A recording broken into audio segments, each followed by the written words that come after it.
Hello students, आज हम बात करने वाले हैं कार्बोहाइड्रेट के बारे में। लास्ट क्लास हमने पढ़ी थी कार्बोहाइड्रेट्स की, वो फिर से मैं एक बार समअप कर देता हूँ और आज की क्लास स्टार्ट करता हूँ। कार्बोहाइड्रेट्स क्या होते हैं? कार्बोहाइड्रेट्स आर पॉलीहाइड्रोक्सी अल्डिहाइड्स और कीटोन्स। ये जो हैं ये अल्डिहाइड और कीटोनिक ग्रुप्स होगा, लेकिन उनमें पॉलीहाइड्रोक्सी ग्रुप होते हैं। सिंपल एक फॉर्मूला है जिसे हम बोलते हैं C6H12O6। C6H12O6 है, ये जो है ये ग्लूकोज या सुक्रोज फ्रक्टोज का फॉर्मूला है, जिसे हम हाइड्रेट्स ऑफ कार्बन भी कहते हैं। Hydrates of carbon means CnH2O whole n, जिसमें कि कार्बन की संख्या 6 है तो हाइड्रोजन 12 है और ऑक्सीजन 6 है। बात करते हैं इनके क्लासिफिकेशंस की, तो क्लासिफिकेशन में अपन ने पढ़ा था शुगर्स और नॉन शुगर्स। शुगर मीन्स ऐसे कार्बोहाइड्रेट्स जो टेस्ट में मीठे होते हैं, वाटर में सोल्यूबल होते हैं, और उनको फिर से हम क्लासिफाई कर सकते हैं लाइक मोनोसेक्राइड्स। मोनोसेक्राइड ये सिंपलेस्ट यूनिट है from form of the carbohydrate इन्स मोनोसेक्राइड, एंड मोनो मीन्स होता है वन, सेक्राइड मीन्स होता है शुगर, जिसमें कि वन ही शुगर का मॉलिक्यूल हो, जिसे और ज़्यादा अपन सिंप्लीफाई नहीं कर पाए। Monosaccharides are polyhydroxyaldehydes or ketones that cannot be hydrolyzed further to give simpler sugar. They may be classified like polyhydroxyaldehyde. This is the polyhydroxy group, and this one is the aldehyde, that is CHO. Here this is known as aldose because it contains aldehyde group. But the second one is ketose, that is ketone group is there at C2, and polyhydroxy ketone. This is glucose, this is fructose. Here aldose and ketones are further divided based on the number of carbon present in their molecule, जिसमें कि जितने जितने होंगे अपन उनको ले सकते हैं। Second बात आई थी आपकी oligosaccharide.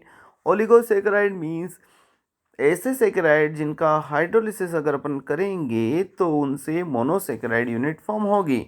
They can be further classified based on their monosaccharide unit formed on hydrolysis. Carbohydrate that produces 2 to 10 monosaccharide unit during the hydrolysis is called oligosaccharide. Oligo means ऐसे कार्बोहाइड्रेट्स जिनकी हाइड्रोलिसिस अगर अपन करेंगे तो कितने monosaccharide मिलेंगे? 2 से 10 तक मिलेंगे, जिनमें पहला आता है डाइसेक्राइड। डाई मतलब होता है 2, तो ऐसा कार्बोहाइड्रेट जिसको अपन हाइड्रोलाइज करते हैं तो 2 मोनोसेक्राइड मिलते हैं।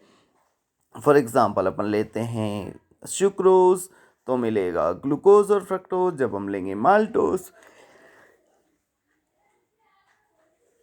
तो मिलेगा आपको ग्लूकोज और ग्लूकोज के 2 यूनिट। इसी तरह से अपन लेंगे ट्राइसेक्राइड, जिसमें कि 3 यूनिट मिलेगी। मान लो रेफिनोस है तो रेफिनोस में ग्लूकोज मिलेगा, फ्रक्टोज मिलेगा और गैलेक्टोज मिलेगा।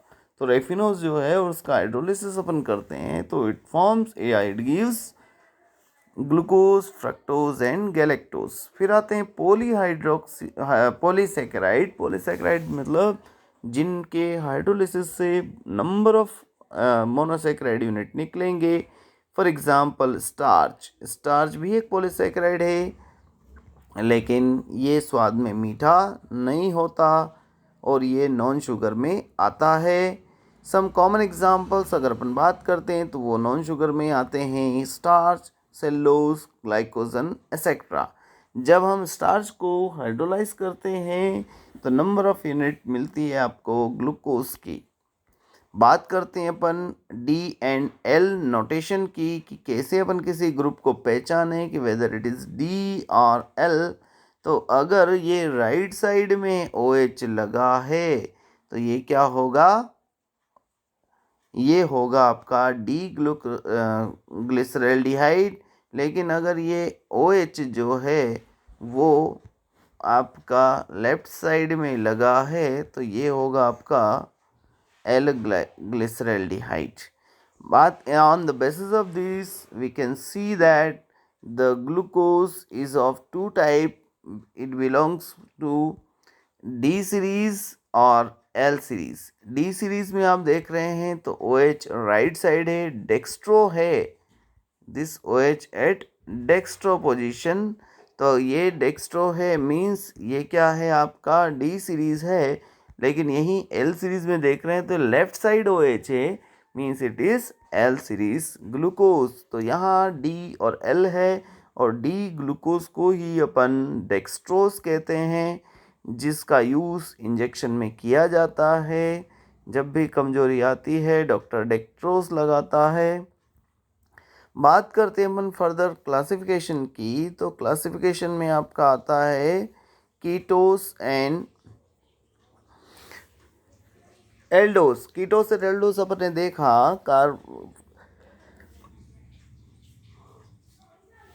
Glucose and fructose. अब अपन बात करेंगे एपीमर्स और एनोमर्स की.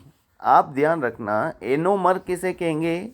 एनोमर की स्पेलिंग शुरू होती है ANOMER से और एपीमर की शुरू होती EPIMER से. तो ए और ई अगर आपने देखा हो तो दोनों वोवेल है. ए फर्स्ट वोवेल है और ई सेकंड वोवेल है. अगर एनोमर की अपन बात करेंगे तो कॉन्फ़िगरेशन क्या होगा, डिफरेंट होगा. और बोलिए. थक गए थे ना इसलिए. मैं थक गया. हाँ. किसने कहा. वो उबासी आ रही थी ना. अरे यार कैसी बातें कर रहा. मैं थक जाऊं. हिमांशु थक जा पर मैं थकूं. उसने धनराशि नहीं ली मुझसे, इसीलिए तो कह रहा था मैं जब आया था. ए हिमांशु पानी पिला, यहाँ थक गया हूं मैं. बैठ बैठ. कहाँ जा रहा. अरे मत जा रहे.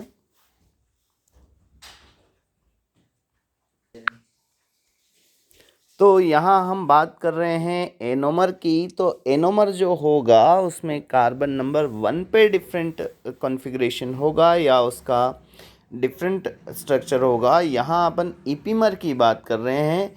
ईपीमर जो है आपका सेकंड एनोमर सेकंड वोवेल है.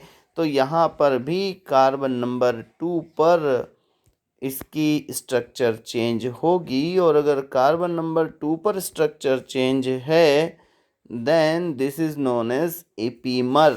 अभी आप देख रहे हैं clearly in this compound that this. यहाँ आपको दो चीज़ें दिख रही है. One is glucose, another one is mannose. तो ग्लूकोज में देखो कि ये OH OH OH H OH ये तो सही है. बस ये एक जो आपको ब्लू कलर में OH दिख रहा है, एक में राइट साइड है और एक में लेफ्ट साइड है. बाकी दोनों स्ट्रक्चर सेम हैं. और अगर ऐसा है देन ये कहलाएंगे आपके डी ग्लूकोज एंड डी मेनोस. इसी तरह से थर्ड में भी आप ये देख रहे होंगे, ये भी क्या है, ईपीमर है. मीन्स फर्स्ट कार्बन पे अगर डिफरेंट है तो एनोमर और सेकंड पे है तो या उसके बाद है तो ईपीमर. तो ईपीमर को यहाँ कह देंगे हम C2 ईपीमर और ये C3 ईपीमर. अब बात करते हैं अपन साइक्लिक स्ट्रक्चर की. तो स्ट्रक्चर आप सबसे पहले याद कर लीजिए कि क्या स्ट्रक्चर है और क्या इसके प्रोजेक्शन हैं. तो आप देख रहे हैं ये जो आपका ग्रुप है इसमें केवल ये वाला जो पोजीशन है ये चेंज होगा.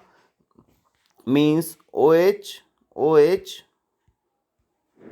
ये OH होगा, ये H होगा, OH और OH होगा. मीन्स थर्ड नंबर पे ही केवल H और OH का कॉन्फ़िगरेशन अलग है. इसे अपन बोलते हैं फीचर प्रोजेक्शन.